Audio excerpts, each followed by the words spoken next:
Jesus no seu coração. Quero dar continuidade à expressão ministrada na pregação anterior, que foi ministrada pela pastora Ana. Quero continuar dizendo à igreja que Deus continua separando os bons figos, né? Os figos bons. E que em nome de Jesus, assim como Deus, Ele foi na vida de Ezequiel, cujo o nome, como foi ministrado aqui, é Deus forte e o Deus que fortalece. Eu quero também ministrar sobre a sua vida, sobre a vida do profeta Elias, que tem o significado de seu nome, Deus é. Foi ministrado aqui que o amor de Deus, ele é um amor radical, um amor de humildade radical, porque Jesus, ele teve essa humildade radical. Foi ministrado aqui que o amor de Deus, ele é esse amor radical. E ele nos convida a participar deste amor radical. Mesmo que você tenha medo por alguns momentos, mas o Senhor, Ele te chama, no momento do seu medo, para encher você, para fazer você sair da caverna, para novamente te colocar no caminho que Ele já tinha determinado para você. Falar da vida de Elias é resgatar um pouco da história de Israel. Então eu gostaria de começar aqui ministrando que o profeta Elias, ele foi um dos homens mais conhecidos da Bíblia, citado tanto no Antigo Testamento quanto no Novo Testamento. Ele viveu 9 séculos antes de Cristo, durante o reinado de Acabe e Azarias, que é o seu filho, no Reino Norte. Mas quando eu cito o Reino Norte, eu tenho que contextualizar você como igreja. Porque, no princípio, o reino de Deus era um só, através das 12 tribos que foi levantada. Com a morte de Salomão, que foi o último que reinou sobre as 12 tribos de Israel, e quem deveria reinar no seu lugar era Roboão. Porém, por questões políticas, administrativas, religiosas, o reino foi dividido em 2 partes. Eu preciso que você entenda esse processo para você entender em qual contexto Elias se apresenta na história de Israel. Então, o reino norte ou Israel, que tem como capital Samaria, e cujo rei que assumiu esse reino norte é Jeroboão, que é filho de Nebá, segundo as Escrituras, ela compreende 10 tribos e meia, que é a meia tribo de Benjamim. E o reino sul, que podemos chamar de reino de Judá, com capital lá em Jerusalém, cujo rei foi Roboão, herdeiro de Salomão, compreende a tribo então de Judá e essa meia tribo de Benjamim. Neste período da divisão das tribos em 2 reinos, houve 2 cativeiros. E é aqui que Deus ele começa a falar a respeito da sua vida. É aqui que Deus ele começa a falar: a minha promessa, ela tem que ser cumprida, independente do homem, independente do medo, independente de você querer ou não fazer a minha vontade. Porque a vontade do Senhor, ela é soberana.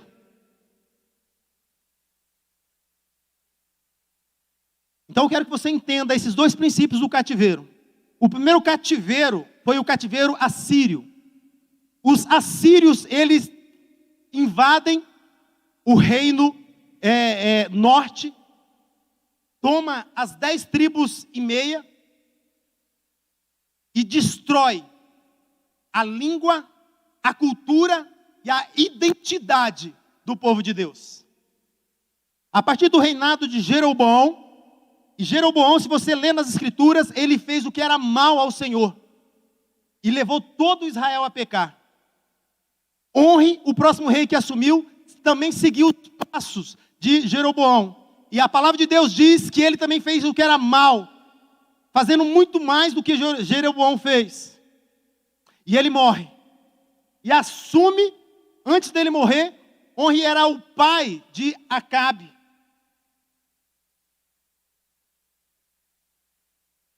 E ele então faz uma aliança com um povo de idolatria. E arranja um casamento e uma esposa chamada Jezabel para Acabe. E aí ele morre. E quem assume então o reino das 10 tribos e meia? Acabe e Jezabel. Nesse contexto do reino norte, ou Israel, que podemos chamar, das 10 tribos e meia, o qual levou o povo a pecar contra Deus e fez o que era mal ao Senhor, praticando a idolatria e com ela a imoralidade, a devassidão, a violência, a injustiça, cujos reparos inutilmente trabalharam os verdadeiros profetas do Senhor. O povo estava pecando e Deus mandava o profeta. Se arrepende. O povo pecava e Deus mandava o profeta. Mas inutilmente fazia, mas Deus ele fazia a sua parte. Porque Deus ama você até no último momento do seu respirar, num leito de morte. Deus ele te ama e quer te levar para o reino dele. E Deus, desta mesma maneira, fazia com o seu povo. Então essa degradação avassala o reino de Israel, o que é o reino norte. Até que em 722, 7 séculos antes de Cristo, o tirano assírio, chamado Sargão II, essa história está lá em 2 Reis 17, do 19 ao 23, leva para o cativeiro os filhos de Israel, cujo rei neste tempo era Oséias. Quero continuar aqui, eu quero chamar a sua atenção. Note uma coisa importante que você precisa notar. Note a diferença extraordinária entre os costumes assírios e os babilônicos. Os assírios, então, ele leva em cativeiro as 10 tribos e meia. E os babilônicos leva as 2 tribos, Judá e a meia tribo de Benjamim. Eles têm um tratamento com o povo vencido na guerra diferente.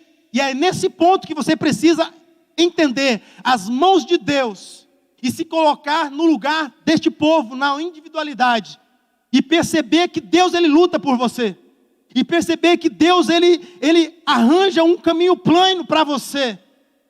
E perceber que Deus ele não quer que povos ou qualquer outra situação destrua a sua identidade, destrua a sua cultura, destrua a sua tradição boa que ele colocou sobre a sua vida. O Senhor aqui então, ele traz esse contexto na palavra de Deus e ele fala como o povo da Síria destruiu o povo de Israel das 10 tribos e meia. Então os assírios destruíam com uma mistura sucessiva uma raça e uma nação inteira. O processo empregado por eles está descrito na palavra de Deus. E eu gostaria que a Ana, não sei quem está na mídia, já preparasse aí as passagens bíblicas. Eu estou usando Almeida revisada e corrigida. Lá em 2 Reis 17, 24, Deus ele demonstra como os assírios destruíam o seu povo. O rei da Síria trouxe gente de Baal, trouxe gente de Cuta, trouxe gente de Avá, de Ramate, de Sefarvaim, e fez habitar na cidade de Samaria, em lugar dos filhos de Israel, e tornaram Samaria uma herança e habitaram nas suas cidades. Como os assírios destruíam.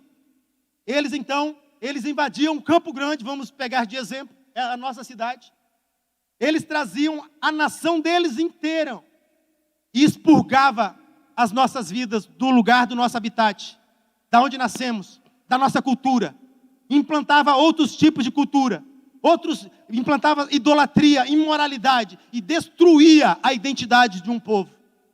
Mas como Deus ele te ama, como Deus ele me ama você e tem uma promessa desde Gênesis na queda, ele diz para ele mesmo: a minha palavra não falha, a minha palavra não volta vazia. E aí ele então, essas pessoas, voltando aqui na história, no contexto dos assírios, eles traziam gente de diversas partes e a juntavam numa cidade, enquanto o povo daquela cidade se removia para outro lugar, perdendo assim a sua origem e sepultando suas mais nobres tradição e perdendo o que lhes mais precioso e digno era a sua identidade.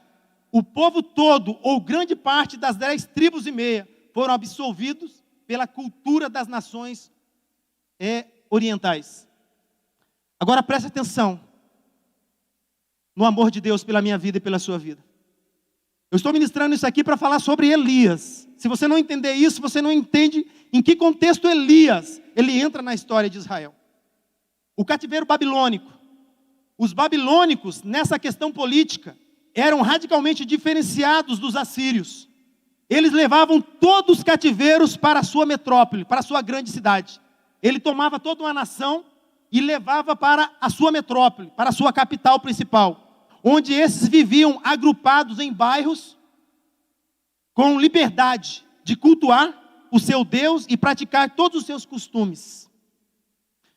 Por essa diferença de método, vemos como Deus, no seu propósito de salvação, não permitiu que o reino de Judá fosse levado para cativeiro dos babilônicos. Quem é Jesus? Isso, dos assírios. Por essa razão, Deus não deixou que o reino de Judá não fosse levado para o cativeiro dos assírios. E eu pergunto para a igreja, quem é Judá?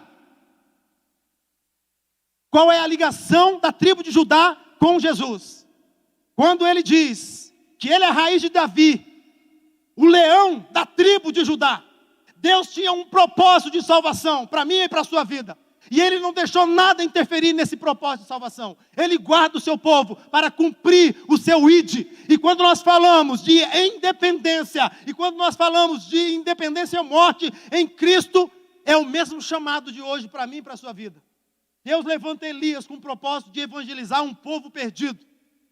Deus levanta Elias com o propósito de cumprir o reino do Senhor. Com medo ou sem medo. A palavra do Senhor ele diz que os covardes não herdarão o reino dos céus. A palavra do Senhor diz que se Ele te chamou, não seja como Jonas, não vá para a direção contrária, porque Ele diz, eu te chamei e eu te capacito, eu te guardo, eu te protejo, nem que você esteja na caverna, nem que você esteja sofrendo perseguição nos montes, mas eu estou com você. E você precisa acreditar na palavra do Senhor. Você precisa crer na palavra do Senhor. Porque o cristão, ele precisa se mover por fé. Quando Tiago, ele traz novamente a vida de Elias, ele fala que Elias se moveu pela fé. Quando ele ora ao Senhor para não chover 3 anos e meio sobre a terra.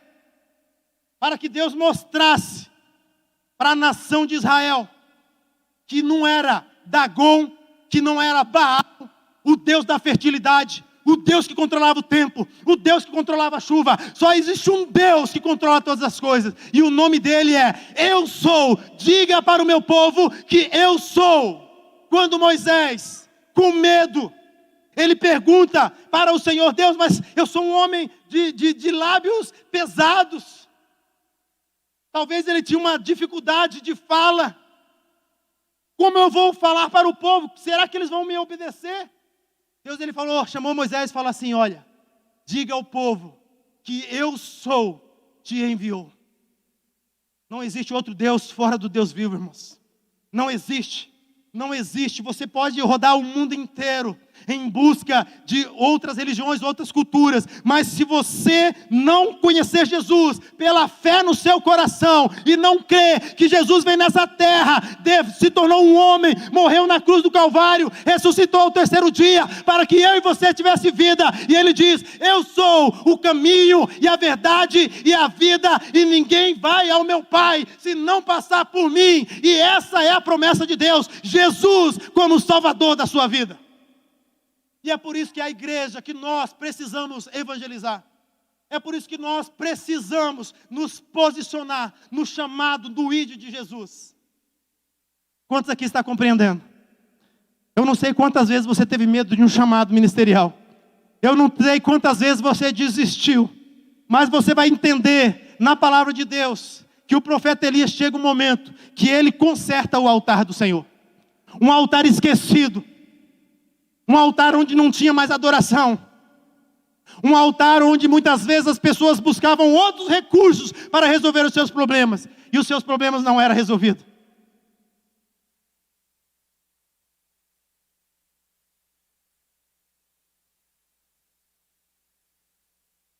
Então foi porque é dessa tribo de Judá que nasceria séculos depois o Messias da promessa. Através da linhagem de Davi, de Salomão, de Roboão. Eu amo muito essa passagem, Apocalipse 5:5, você pode colocar no texto. Olha quem é o leão da tribo de Judá. Olha a autoridade dele para te salvar. Olha a autoridade dele para receber você no céu. Olha a autoridade dele, onde ele diz: não ajunte tesouros na terra, onde a traça, a ferrugem, os ladrões roubam e mina, mas ajunte tesouros nos céus, onde a traça e a ferrugem não mina. E onde o ladrão não rouba, porque ele não pode roubar. Porque nos céus, é como foi ministrado pela pastora Ana, Deus já está separando os figos bons dos ruins. Deus, ele preparou até o inferno para proteger o bom, por mim e por sua causa. A palavra de Deus diz, Apocalipse 5:5, e disse-me um dos anciãos, João, o profeta amado, o apóstolo amado do Senhor, quando ele tem uma visão, quando ele é levado na presença de Jesus, ele começa a chorar, porque existia um livro chamado livro da vida, a qual a palavra de Deus diz que todos aqueles que se convertem ao Senhor Jesus Cristo têm o seu nome registrado no livro da vida. Há um registro, há um cartório celestial que te guarda e que te protege e diz para todas as hostes do inferno: este aqui é meu. Ele aceitou Jesus. E agora, quando eu olho para ele, eu não olho mais uma condenação, mas eu olho uma justificação pelo sangue do meu filho. E a palavra de Deus diz que um anjo toca nele e diz: não chores, eis aqui o leão da tribo de Judá, a raiz de Davi, que venceu para abrir e desatar os 7 selos do livro. Só Jesus é digno. Só Ele pode te salvar. Só Ele pode mudar a tua história. Só Ele pode mudar o rumo da tua vida. Só Ele pode trazer uma resposta que você não tem. Só Ele pode ajustar o teu casamento. Só Ele pode curar as suas dores, as suas feridas. É só Ele. E se Ele não curar, Ele vai dizer para você: a minha graça, ela te basta, porque o meu reino não é da terra, o meu reino é do céu. É isso que Jesus está dizendo para você. É nisso que você tem que se apegar. Não se apegue nas coisas da terra. Não se apegue nem se você estiver enfermo. Ore ao Senhor, mas Paulo orou ao Senhor. E ele disse que orou 3 vezes, mas o Espírito de Deus falou para ele: não, a minha graça te basta. A minha graça, ela te basta.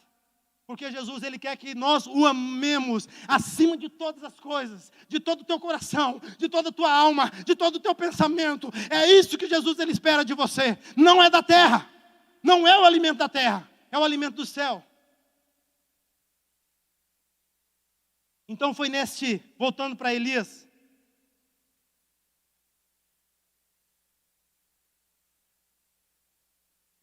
foi nesta época que o reino de Israel dividido, num contexto turbulento de idolatria, paganismo, que Elias foi chamado para servir como porta-voz do Senhor.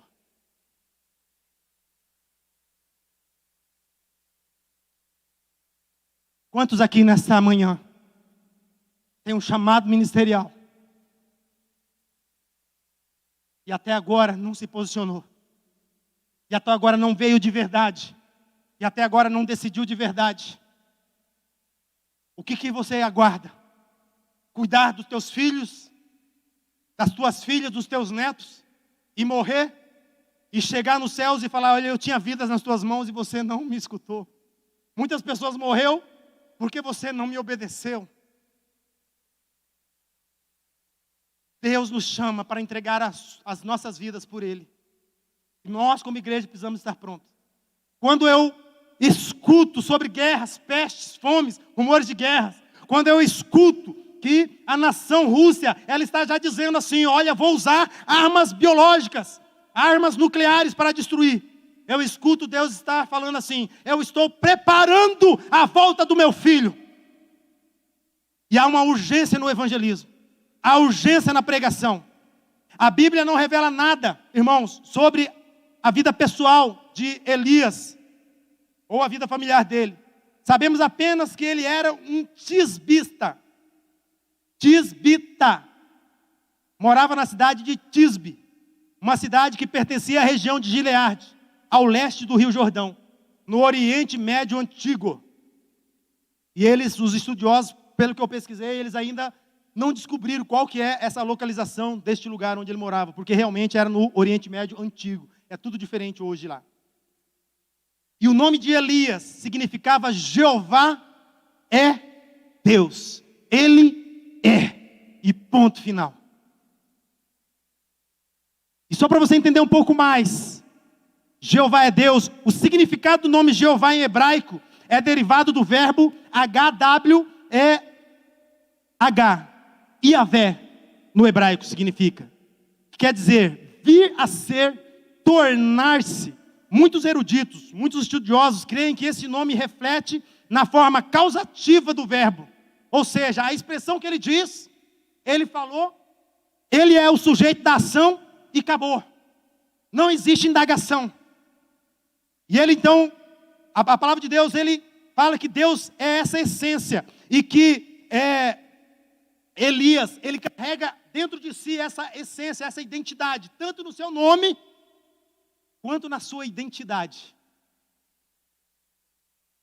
Tanto no seu nome, quanto na sua identidade. Eu lembro em 2003, eu estava lá em Palmas, Tocantins, juntamente com o pastor Nivaldo. Houve um momento que fui ministrado, e o Senhor mandou um anjo lá, e falou para mim, a partir de hoje, o seu nome não é mais Cláudio, porque Cláudio significa coxo e manco. E aí o Senhor, ele falou assim, a partir de hoje, o teu nome será, o Senhor te guiará, o Senhor te guiará. E eu tomei posse daquela palavra, e eu tomei posse daquela voz, e eu tomei posse e eu criei na palavra do Senhor, porque o Senhor também chamava Pedro de Cefas, e ele disse, teu nome não vai ser mais Cefas, teu nome vai ser Pedro, e sobre essa pedra que sou eu, edificarei a minha igreja pela sua vida, através da tua vida. E Ele está ministrando isso para você hoje. Ele está mudando a sua história e o seu nome no mundo espiritual. E você precisa crer na palavra do Senhor. Enfatizando mais um pouco o nome do Iavé, de Jeová. Lá, existe, nas escrituras existe, que Deus diz assim para Moisés, eu sou o que sou. E ele disse, assim dirás aos filhos de Israel, eu sou, me enviou a vós. Uma vez esse eu sou me pegou. Eu era um homem duro, machista, não amava meus filhos como um pai deveria amar. A minha vida era tribulada, a minha família era tribulada.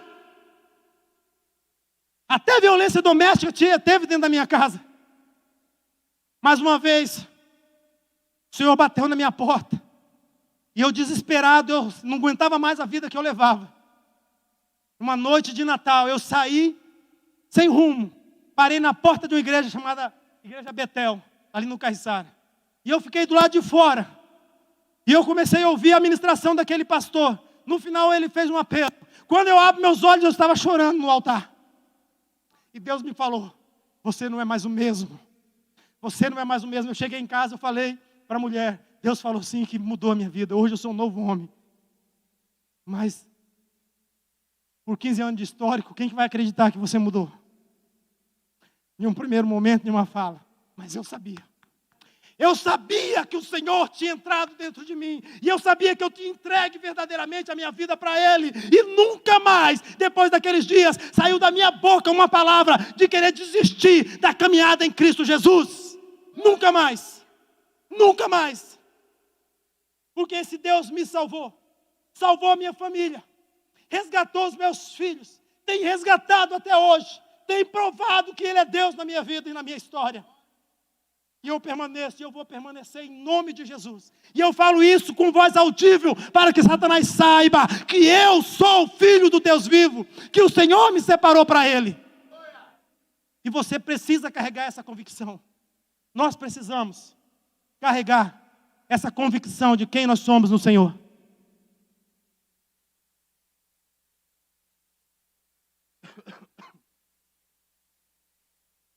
o próprio Elias.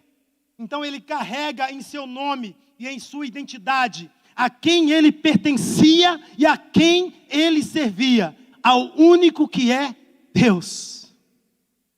Amém, queridos? Aleluias. O ministério do profeta Elias está registrado no livro de 1 Reis, se você quiser anotar, do 17, capítulo 17, 18 e 19. E lá no 2 Reis, capítulo 1 e 2, é ali onde ele aparece nas escrituras. O seu ministério começa sem introdução, porque ele já começa orando. Ele já começa tascando fogo. Ele já começa peitando Satanás. Ele já começa falando assim: olha, eu vim em nome do Senhor para falar para você que vocês estão no caminho errado, que você deve se converter, que Acabe e Jezabel, você está destruindo o povo escolhido do Senhor. E eu vim para confrontar isso. Eu vim para dizer para você que o Deus que você está servindo, seja carro, seja casa, seja o que atrapalha de entrar na presença de Deus, eu estou aqui para dizer para você que esse não é o Deus de verdade.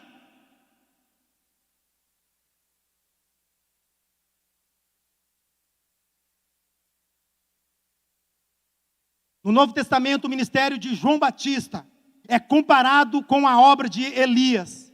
Está lá na harmonia dos evangelhos, Mateus 11, 14, 17, 10, 17 do 10 ao 12, Lucas do 1 ao 17.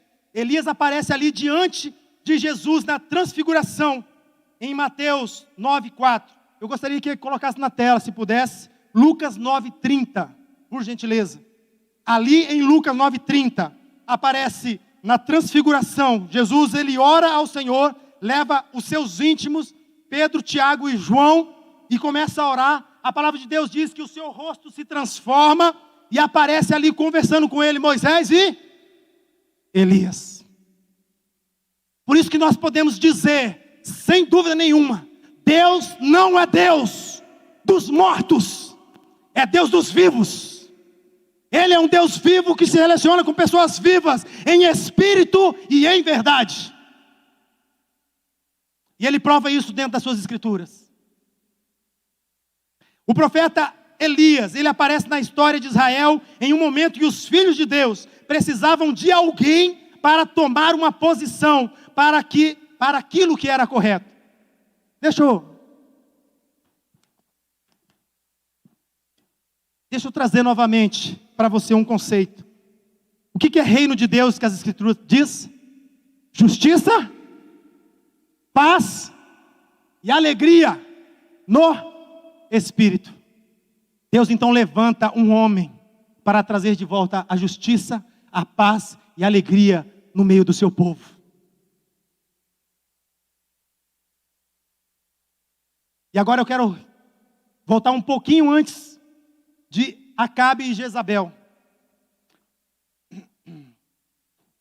Quero falar sobre o pai dele, para você entender o contexto da entrada de Acabe e Jezabel e a entrada de Elias confrontando esses reis de Israel.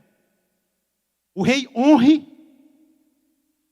procurou estabelecer boas relações com as nações vizinhas. Ele casou seu filho Acabe com Jezabel. Jezabel era uma mulher má, era uma feiticeira, era uma adoradora de um Deus chamado Baal. Você já vai conhecer um pouco mais dele, daqui a pouco eu vou falar.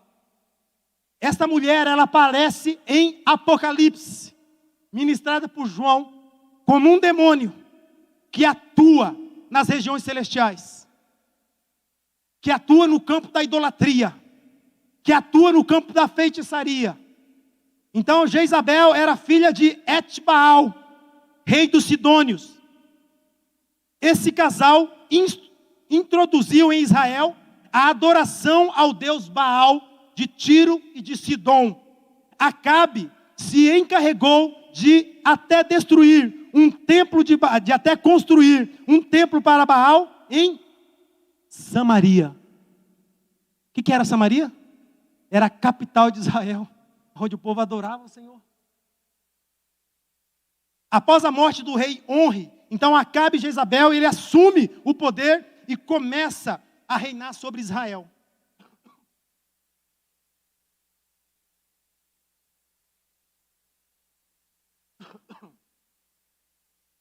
Jezabel, queridos, ela foi quem ordenou a morte dos profetas do Senhor, para que o falso deus Baal pudesse ser adorado. Está lá na sua Bíblia, em 1 Reis 18, do 3 ao 4. Ela trouxe assim a idolatria para dentro da nação de Israel. E eu quero então apresentar para você um pouco de Baal. Quem era Baal? A palavra Baal, irmãos, ela significa senhor ou possuidor.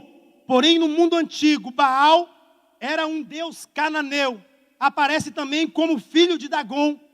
Você lembra de Dagom? Quem já leu as escrituras vai lembrar de Dagom. Os filisteus roubaram a arca.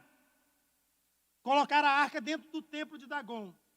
Por 2 ou 3 vezes, Dagom, ele amanhece com a cara diante da arca.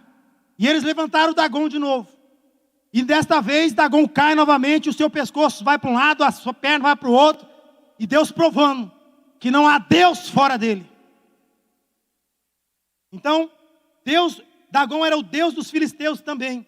Baal aparentemente tinha muitos poderes. Por um lado, Baal era considerado um deus do tempo e controlador das estações do ano e da quantidade de chuvas. Já que a chuva era vital para os cananeus, eles viam em Baal como um deus da fertilidade. Mas isso não se limitava somente a fins agrícolas. Eles também, pasme, sacrificavam bebês vivos nas mãos ardentes de Baal. Ou seja, a estátua de Baal, ela é mais ou menos nesta posição. Uma estátua de bronze, de ferro. Eles aqueciam na hora do sacrifício, aquela estrutura em fogueiras. Quando aquela estrutura estava pegando fogo, eles colocavam a criança no colo de Baal. E a criança era queimada viva. E nesse ato da queima da criança, pasmem, irmãos, eles começavam a ter relações sexuais entre eles, de todos os tipos, na frente daquela injustiça. Quando as mãos de Baal, então, atingiam uma temperatura extremamente quente, o bebê era colocado nas mãos ardentes de Baal. Enquanto a criança estava sendo queimada viva, os fiéis de Baal envolviam-se em relações sexuais com múltiplos parceiros, orgias, na esperança de atrair Baal para trazer chuvas que dariam vida para suas culturas, jardins e pomares. Se você tem relacionamento sexual fora do casamento, se você tem vários parceiros, sinto informar para você que o Deus que você está servindo é o Deus Baal, não é o Deus vivo.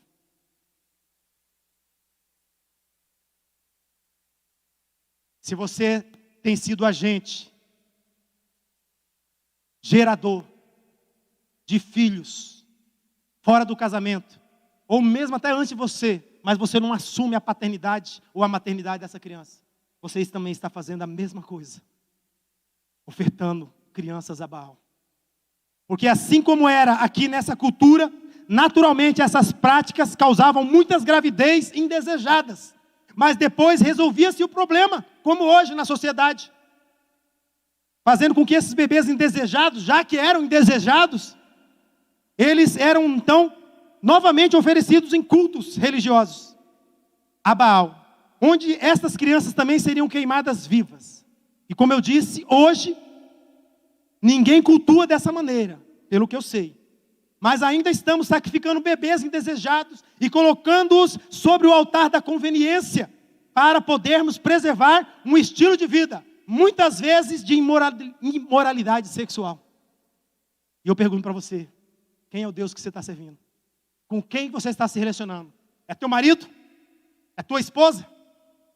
Fora disso, querido, a palavra de Deus te condena. E ele diz, você não é o meu adorador e nem a minha adoradora. E o que acontece com Baal?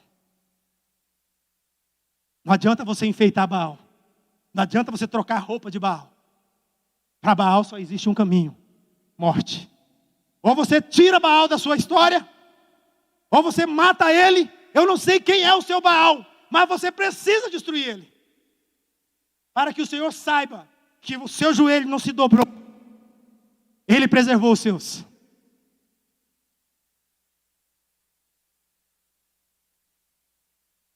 Então é nesse contexto que o primeiro ato de Elias, que Elias aparece. E o seu primeiro ato é a oração para cessar a chuva sobre Israel, durante 3 anos e meio. Uma ação de Deus por meio de Elias, destruindo na mente humana a idolatria, a cegueira espiritual do seu povo. Deus, Ele te ama. E é por isso que Ele te cutuca. É por isso que Ele mete o cajado na nossa orelha. Porque Ele te ama. Ele te ama tanto que Ele diz assim: se o teu olho te escandaliza, arranca e joga fora.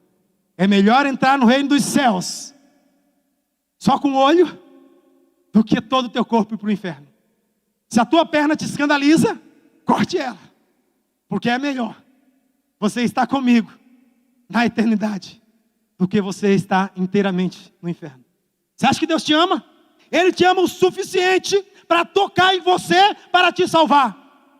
Paulo, ele vai dizer, quando ele encontra uma situação de incesto dentro da igreja de Coríntios, ele fala: entrega esta pessoa, esse pecador, nas mãos de Satanás, para que o corpo dele seja moído, porque pelo menos assim ele pode se arrepender e passar como se estivesse ralando as costas no inferno, mas ele vai entrar no reino dos céus, pelo sofrimento, pelo amor de Cristo, que mesmo na situação que ele estava, Deus toca nele, assim como Ele autorizou Satanás tocar em Jó, para provar quem era Jó para ele, e para provar para o próprio Jó quem era Jó para Deus.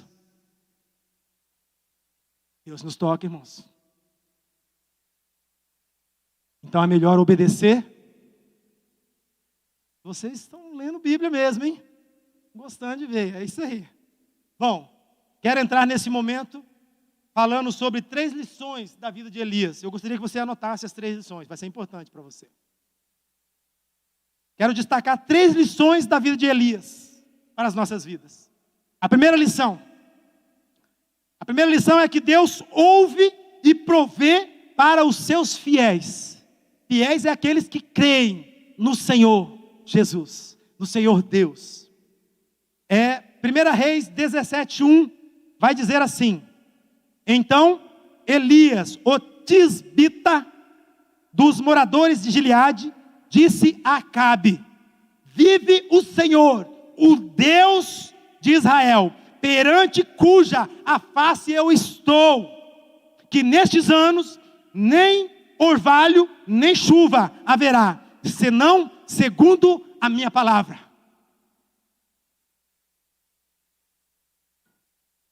Primeiro então ponto da provisão de Deus é que Deus ouviu a oração de Elias para cessar a chuva. Deus provê. Por isso que eu falo para você, das nossas bocas pode sair bênção e maldição, mas quando você usa a sua boca para abençoar, sabe o que Deus faz? Deus dá ordem aos anjos a respeito da tua voz, para que ela seja cumprida, porque Ele é fiel para fazer cumprir a tua palavra, a tua profecia na vida das pessoas. Por isso que a palavra do Senhor diz que quando Ele levanta os discípulos, Ele diz: eis que eu te dou poder para expulsar demônios, para curar enfermos e todo tipo de enfermidades. Ele nos deu. E quando você ora dentro de um princípio bíblico, o Senhor dá ordem a respeito da tua voz. Amém, queridos? Vamos lá. Ainda dentro dessa primeira lição da vida de Elias, Deus, então, Ele provê para Elias durante os períodos de seca. Vá lá para Reis 1:7. Eu gostaria que você lesse Reis capítulo 17, 1:7. Diz assim,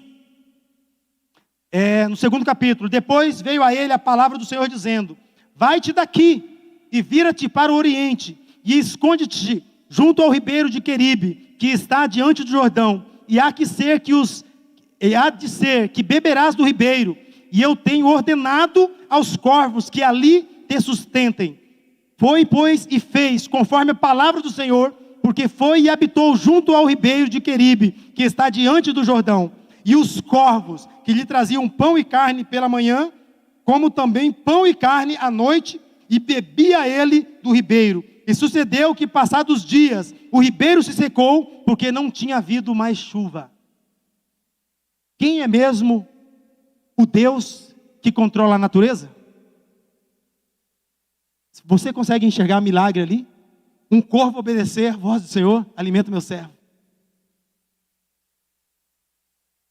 Após essa profecia, Elias recebeu então essa orientação de Deus para que se retirasse para o Oriente, escondendo-se junto ao ribeiro de Queribe. Neste lugar, Elias foi sustentado milagrosamente. A água vinha do ribeiro e o pão e a carne eram trazidos pelos corvos. Deus é um Deus que provê para os fiéis.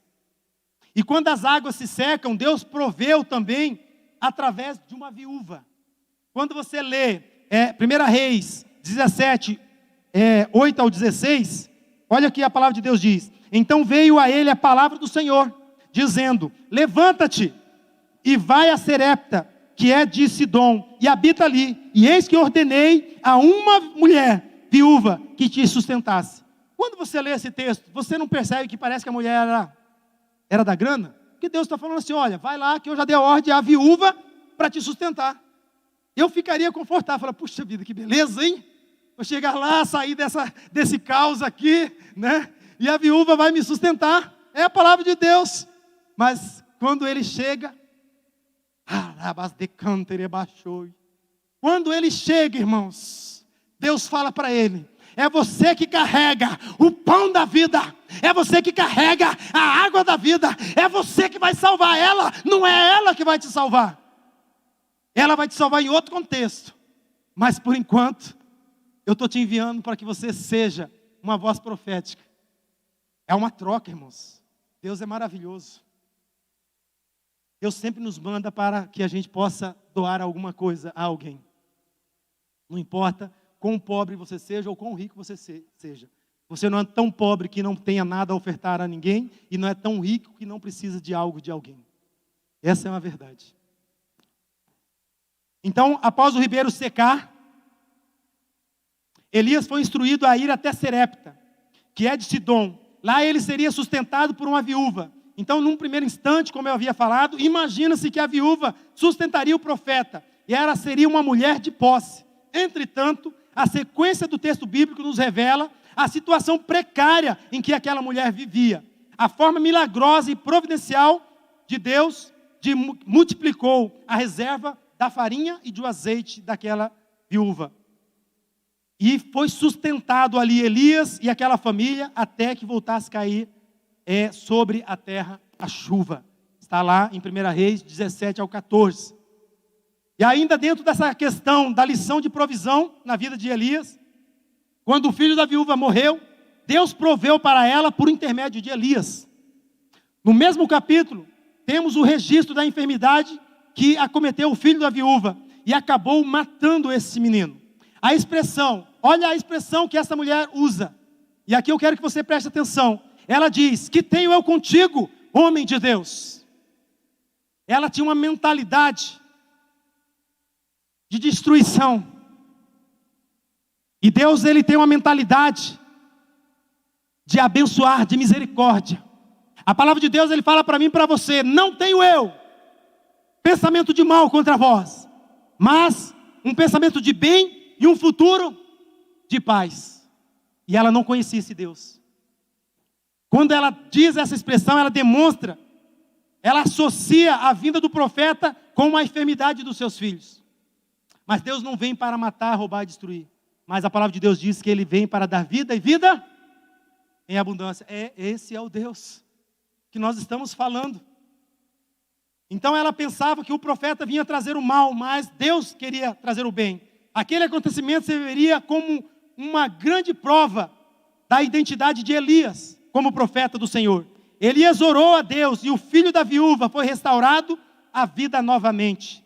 Eu costumo dizer aqui, no capítulo 17, versículo 24. Olhe para esse texto, por favor. Capítulo 17, versículo 24 de 1 Reis. A palavra de Deus diz assim: então a mulher disse a Elias, depois que ele trouxe o seu filho vivo: nisto conheço agora que tu és homem de Deus, e que a palavra do Senhor está na tua boca, e que esta palavra é a Verdade. O que Deus está falando comigo e com você nesta manhã a respeito desse texto, deste versículo? Que você e eu, nós precisamos ser um sinal de Deus para a vida das pessoas. Elias era esse sinal. Segunda lição na vida de Elias: Deus confirma suas palavras com ação. Nós não profetizamos na vida da pastora Rose a liberação da Escritura. Deus não deu ordem aos anjos, não tocou no coração do homem, não colocou ele no pó. E com uma semana ele foi lá e falou: olha, eu passo tudo o que você quiser, mas me deixa em paz. Não é a ação de Deus, irmãos. Deus age hoje, queridos. Qual é a tua causa? Qual é a tua causa? Deus está te levantando para você ter a fé de Elias. Elias, ele diz para o seu talmidim: vai lá e vê se tem chuva. O talmidim volta e fala: não tem nenhuma nuvem. A fé dele morreu por causa disso, irmãos? Não, ele diz para o talmidim novamente: vai lá e volta. Olhe novamente com atenção. O talmidim volta novamente: olha, eu vejo alguma coisa assim, pequena, do tamanho da mão de um homem. Chame Acabe, avisa ele a baldar o seu jumento, fale para ele ir à frente, porque vai chover. A minha fé e a sua fé não pode parar ou estagnar quando alguma coisa não dá certo. Deus, ele nos chama para que você insista. Amém, queridos? Vamos lá, Deus confirma então a sua palavra através de ação. 1 Reis 17, 24 diz assim. Não, já lemos. O confronto com os profetas de Baal. 1 Reis 18, do 36 ao 40. Eu gostaria que você fosse para lá. 36 ao 40. 18, do 36 ao 40. Diz assim: sucedeu que, oferecendo a oferta de manjares, o profeta Elias se chegou e disse: ó Senhor Deus de Abraão, Deus de Isaque e Deus de Israel, Deus dos vivos e não dos mortos, manifesta-se hoje que tu és Deus em Israel, e que sou o teu servo, e que conforme a tua palavra eu fiz todas estas coisas. Continuando: responde-me, Senhor, responde-me, para que este povo conheça que tu és o Senhor, és Deus, e que tu fizeste tomar o seu coração para trás. Então saiu fogo do Senhor e consumiu holocaustos. Consumiu o quê? Consumiu a lenha. Consumiu o quê? Consumiu as pedras. Consumiu o quê? Consumiu o pó. Consumiu o quê, irmãos? E ainda lambeu a água que estava no rego em volta do altar. O que, vendo todo o povo, caiu sobre os seus rostos e disse: só o Senhor é Deus, só o Senhor é Deus. E Elias disse: lançai mão dos profetas de Baal, e nenhum deles escapes. E lançaram mão deles, e Elias os fez descer ao ribeiro, e ali os matou. Baal precisa morrer, irmãos. A idolatria que nós carregamos precisa morrer. Os 450 profetas de Baal e os 400 profetas de Azera, que era um outro deus, foram até o monte. Os profetas de Baal fizeram tudo o que puderam, mas nada aconteceu. Elias então consertou o altar. Diga comigo: consertar o altar. Consertar o altar, queridos, significa ou fala de um chamado parado, de um trabalho que parou, de um ministério estagnado, de alguém que era e já não é mais hoje. O altar destruído fala de alguém que perdeu a intimidade com Deus. Eu não sei quem é você, mas o Senhor, Ele ministrou no meu coração desde o dia que eu estava fazendo. Eu até grifei, depois eu vou deixar o texto aí para os irmãos. Eu até grifei essa parte, mas o Senhor havia me falado: existe irmãos aqui, existe filhos meus que perderam a sua intimidade comigo. Não há mais um coração de adorador, não há mais um corpo que festeja, que adora, não há mais, não tem essência de adoração. E o Senhor está te chamando para que nesta noite você destrua Baal e reconheça Ele como Deus na sua vida. O profeta Elias então chamou ao Senhor, e Deus o respondeu com fogo que consumiu o holocausto. E todo o povo de Israel reconheceu que Jeová é Deus. As palavras de Deus são confirmadas até hoje. Se você for lá para Marcos 16, 20, eu gostaria que você abrisse a Bíblia em Marcos 16, 20.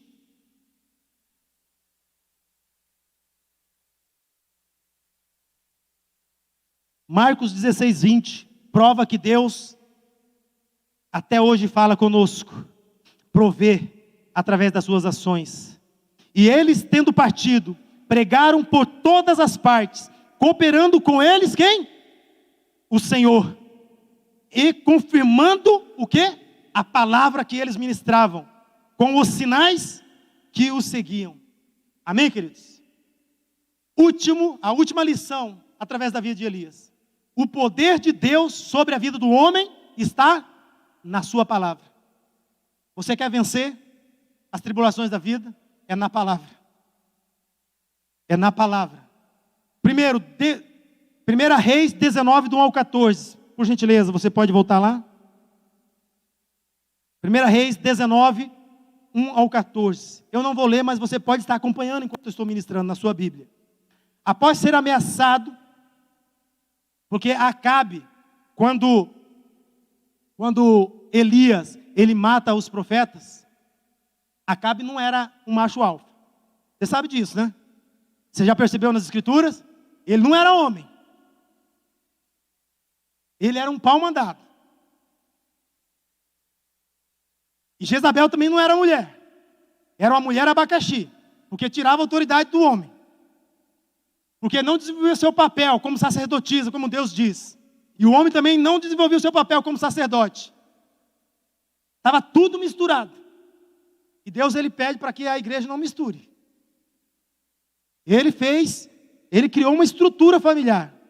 Ele deu papéis para cada um de nós. Mas ele diz para cada um de nós: olha, você morre por ela, e ela te respeita e te ama. Mas você morre por ela. Se inverter o papel, fica ruim. Se inverter o papel, ela toma o teu anel de autoridade, e ela fala no teu lugar, e ela destrói nação, destrói família, destrói muitas outras coisas. E você, como Acabe, termina também sendo complacente e destruindo todas as coisas, até aqueles que estão à sua volta. É complicado. Pelo amor de Deus, Senhor. Vamos lá, olha lá. Após ser ameaçado por Jezabel, Elias, então, ele foge em direção ao sul. Ele foi num momento de profundo desânimo. Isso foi um momento de profundo desânimo na vida do profeta. Porque Deus usa ele e de repente fala, quando ele escuta uma voz, fala: assim como morreram os meus profetas, ainda hoje eu vou tomar a sua vida. Sabe o que acontece, irmãos? Quando eu e você para de olhar para o Senhor, ou para de ouvir a voz do Senhor, e começa a ouvir a voz de Satanás, ou de outras, nós saímos do foco do Senhor. Foi isso que aconteceu com ele. Ele deu ouvidos à voz de Jezabel. Ele não deu ouvido à voz do Senhor. Entretanto, ele foi divinamente alimentado com pão e água, instruído a seguir em direção a Horebe, o monte de Deus. A caminhada durou 40 dias e 40 noites, e o profeta foi sustentado apenas pela refeição que havia comido. Por várias vezes, quando ele fugiu para a caverna, Deus mandou o anjo e falou: Elias, acorda, come. Um pão quente ali, feito na pedra. Aí ele dorme novamente. O anjo volta no outro dia: acorda, come mais uma vez, porque você vai fazer uma viagem bem longa. Uma viagem de 40 dias. Uma viagem de 40 noites. E você vai correr sem parar, até chegar naquele lugar. Isso é milagre, irmãos? Isso é Deus que faz na vida do homem? Deus, ele age no impossível. Aquilo que é impossível para você, é possível para Deus.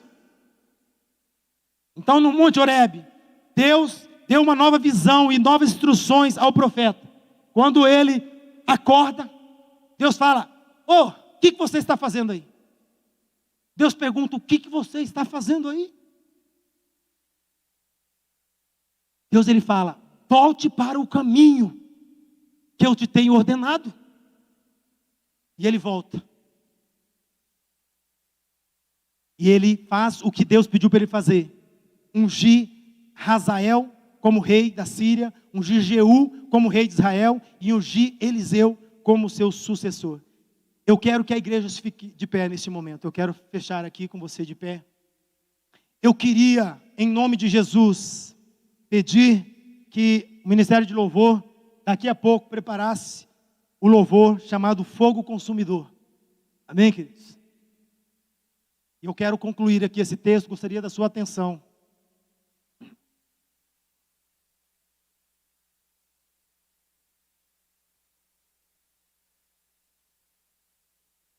Conforme Reis 18:40, Reis 18:40 diz assim: e Elias disse: lançai mão dos profetas de Baal, que nenhum deles escape. Ele está dizendo: destrua toda a idolatria. E o Senhor está dizendo para você, nesta manhã, é tempo de você destruir as idolatrias. O Espírito de Deus, eu sei que está ministrando sobre você. O Deus de Baal era o impedimento responsável pelos anos de seca e morte em Israel. Talvez o Deus de Baal, talvez não está dentro desse contexto do texto aqui, mas a pergunta é: existe algum Baal, alguma estrutura, coisa ou estrutura mental em você que tem te afastado da adoração ao Deus verdadeiro? Que tem te afastado em seguir aquilo que Deus ordenou? Portanto, ide e ensinai a todas as pessoas a minha palavra, levando ela ao reconhecimento de que Jesus é o Salvador, e batiza elas em nome do Pai, do Filho e do Espírito Santo. Tem alguma coisa que está te impedindo de ouvir essa voz? Ou alguma coisa está impedindo você de se achegar a Ele e adorar? Então Elias, ele matou os profetas de Baal. Não adianta mudar Baal de lugar, nem botar uma roupa nova nele, nem adorná-lo. Para Baal só existe uma sorte, que é a morte. Tudo que te afasta de Deus precisa morrer para você, até mesmo você mesmo. Porque se você não morrer para você, você não serve para Jesus. Por isso que Paulo, ele vai dizer: não vivo mais eu, mas e esta vida que agora eu não a levo através de mim mesmo, mas eu a levo através do Filho de Deus. Em 1 Reis 18:42, a palavra de Deus diz assim: e Acabe subiu a comer e a beber, porque o profeta Elias falou: vai para sua casa agora. E quando ele chegou lá, ele subiu para comer e beber. Mas Elias, é aqui que Deus, ele vai falar com você. Mas Elias subiu mais além de que Acabe. Mas Elias subiu ao cume do Carmelo e se inclinou por terra e meteu o seu rosto entre os seus joelhos e disse ao seu moço: sobe agora e olha para a banda do mar. E ele subiu e olhou e disse: não há nada. Então disse ele: torna 7 vezes a. É a fé para que a chuva venha. Elias então subiu mais do que Acabe, o rei. De um ponto alto do Carmelo ele subiu mais.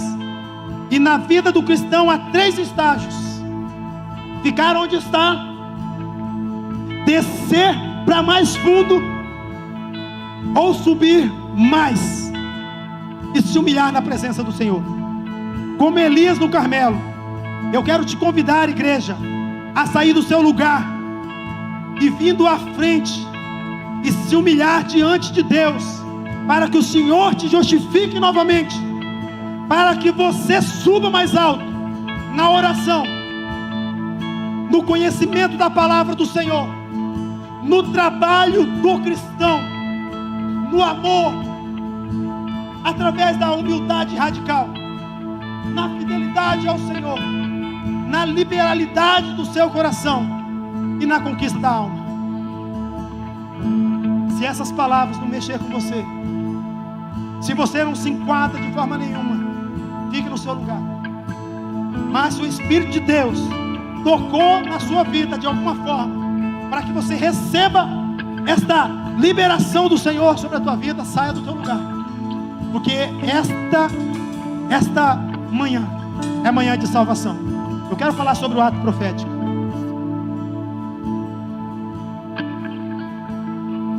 Deus, Ele pediu para mim colocar a bandeira de Israel, demonstrando e dizendo para a igreja: há figos bons no meio do meu povo, mas que estão misturados com os figos ruins. Aleluia. E Deus, nesta manhã, está te separando novamente como figo bom. E sobre essa bandeira Ele diz: ela representa o ato que o meu filho Elias fez. Nem todos os profetas se ajoelharam diante de Baal. Aleluia. E Ele está dizendo para você: se ajoelhe diante do Deus vivo, se humilhe como Elias se humilhou, porque Ele quer te usar. Ele quer usar a sua boca, Ele quer usar o seu corpo para ir como Ele usou Elias. Ele quer fazer de você um profeta, uma voz que clama no deserto. Ele quer fazer de você um profeta, uma profetisa que diz: ossos secos, Aleluia. como diz a palavra do meu Deus, tenha vida, tenha vida, tenha vida. Saia do seu lugar em nome de Jesus, na autoridade do sangue de Jesus, na autoridade de Jesus Cristo. Eu repreendo as obras de Satanás na sua vida. Eu repreendo as obras de Satanás na sua história e na sua caminhada. O Senhor Deus, Ele quer te levantar como um profeta e como uma voz da terra. No nome de Jesus. Elias, irmãos, ele humilhou-se pedindo chuva e se encurvou-se diante do Senhor. Elias, meu irmão, ele orou a Deus e Deus respondeu ele. Nunca Deus derramou um avivamento senão como resposta a uma oração. Se você nesta manhã precisa de um avivamento pessoal, essa é a hora que o Senhor te chama. O Espírito de Deus está te tocando. Receba da parte do Senhor. Saia do teu lugar em autoridade, em nome de Jesus, e se renda em Cristo Jesus e receba o avivamento do Senhor na sua vida. Quem aqui precisa de um avivamento na sua vida? Da parte do Senhor, da parte do Rei dos Reis. Saia do seu lugar. Abraão orou e nasceu Isaac, irmãos. Moisés orou e o povo de Israel foi liberto, irmãos. Josué orou e o sol parou, irmão, por conta da palavra do Senhor. Samuel orou e os filisteus foram derrotados, irmãos. Elias, ele orou e caiu fogo dos céus. Você quer ser avivado no Senhor Jesus? Se humilhe diante dele. Fale para ele como você estava. Entregue para ele, confesse a ele nesta manhã e receba do Senhor a libertação. Vamos adorar o Senhor. Eu gostaria que você que está aqui à frente continue aqui. Faça sua oração, se entregue diante do Senhor. Eu gostaria que a igreja levantasse suas mãos aos céus e começasse a ministrar essa canção. Abra seus olhos e leia essa palavra, porque o Espírito de Deus, ele vai falar com você através dessa letra, dessa canção, que ela tem exatamente a ver com a situação de Elias. Profetas se venderão, mas existem aqueles que não se dobrarão ante outros deuses. Mas existem aqueles que não se dobrarão diante outros deuses. O Espírito Santo de Deus está sobre você. Ele te ungiu. Deus está levantando um novo povo. Deus está sacudindo toda a terra. E Ele te ungiu para ser uma mulher virtuosa, segundo o coração dele. Ele te chama de filho.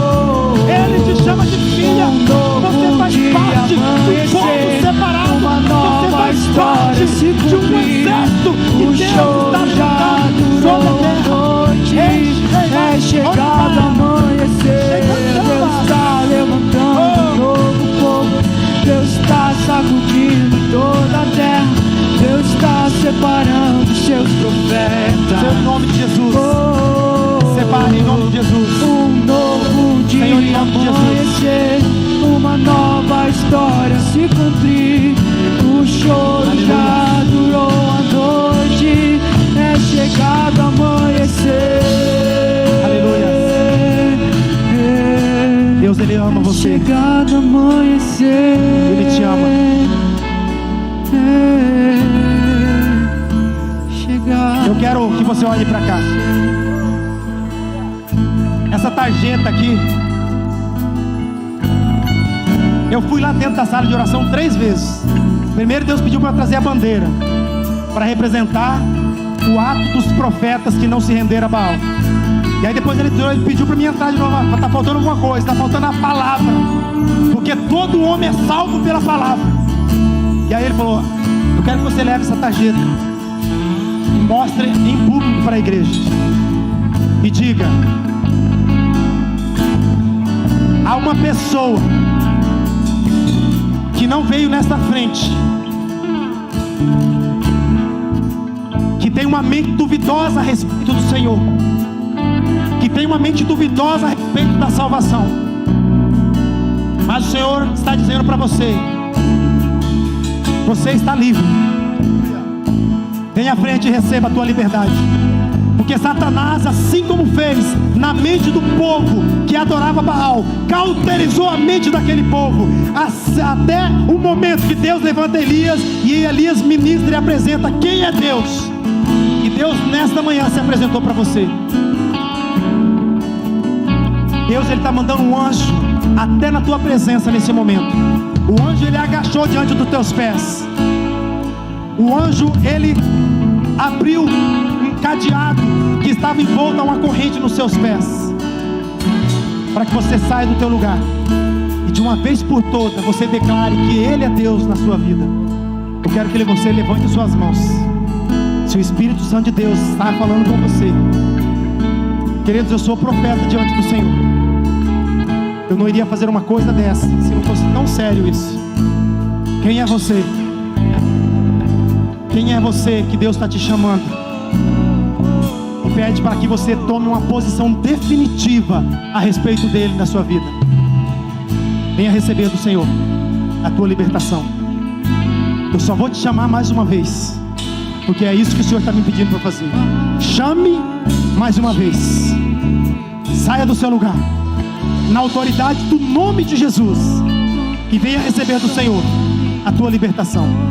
Quem é você? No nome de Jesus. Isso, irmão. Pode vir. Pode vir. No nome de Jesus. Com todo respeito, se ajoelhe diante do Senhor. No nome de Jesus.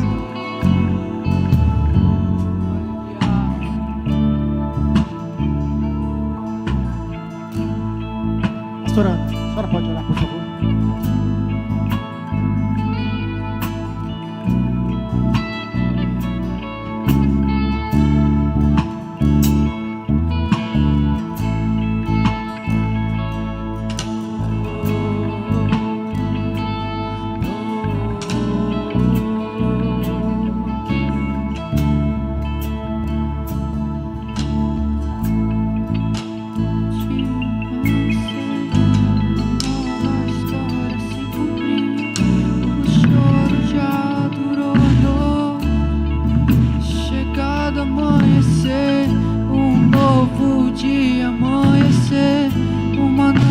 História se cumprir. Wesley, o choro já durou a noite. Chegado amanhecer. O Senhor está falando ao seu coração. Você quer tomar uma decisão diante do Senhor? É chegado amanhecer. Você quer receber uma libertação? Você quer ser livre de estruturas de mentalidade? É chegado amanhecer. Você pode vir também.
pode glorificar o nome do Senhor? Você pode aplaudir a Jesus, e a Ele a honra, a glória e o louvor, em nome de Jesus. Deus abençoe vocês, queridos, no nome de Jesus. Vão na paz do Senhor. Quero orar com a igreja. Que a paz do Senhor Jesus, que a tua graça salvadora, que está esparramada sobre toda a face da terra, esteja sobre você, marido, você, esposo, você, filho, esteja sobre o seu campo de trabalho, sobre os seus projetos. Que a bênção do Senhor te acompanhe durante a semana, que até o próximo domingo você seja cheio do Espírito Santo de Deus e volte com um propósito de continuar adorando a Jesus Cristo. Amém, queridos? Seja uma boca profética nessa semana. Ministre do Evangelho para alguém, no nome de Jesus. Deus te abençoe. Em nome do Pai, do Filho e do Espírito Santo. Amém. Deus abençoe a sua vida. Com muita alegria, 10 abraços para louvor do nome dele. Está levantando um novo povo. Deus está sacudindo toda a terra. Deus está separando seus profetas.